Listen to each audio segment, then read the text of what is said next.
Je ne pense pas qu'on ait été surpris parce que, d'une certaine façon, on l'a toujours chanté, on l'a toujours dit dans nos échanges, que cet article 37, si jamais Blaise le modifiait, ça serait une porte de sortie directe pour lui.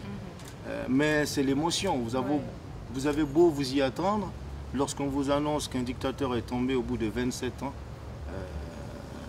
de règne, eh bien ça fait toujours quelque chose.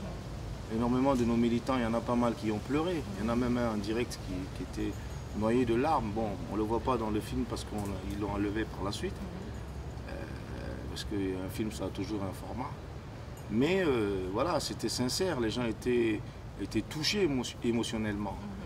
L'héritage de Sankara, bien sûr, évidemment, il est important parce que il motive. Vous avez toujours des repères comme ça. Je ne sais plus qui a dit que un héros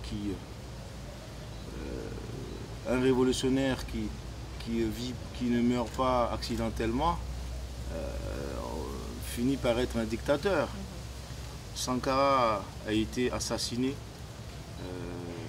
à la fleur de l'âge pratiquement, ayant accompli des acquis. Il a laissé énormément d'écrits, de discours qui ont frappé toute l'Afrique, qui ont frappé le monde entier par leur clairvoyance, par leur simplicité, par leur réalisme. Et donc c'est devenu un mythe. Vous rajoutez au fait justement qu'il est mort brusquement sans avoir le temps de réellement mettre en pratique toutes ces théories, tout le système qu'il avait, ce sankarisme-là aujourd'hui, tel qu'on l'appelle. Eh bien, ça rajoute effectivement au mythe quoi, de la personne. Donc c'est vrai que c'est important d'avoir ce type d'hommes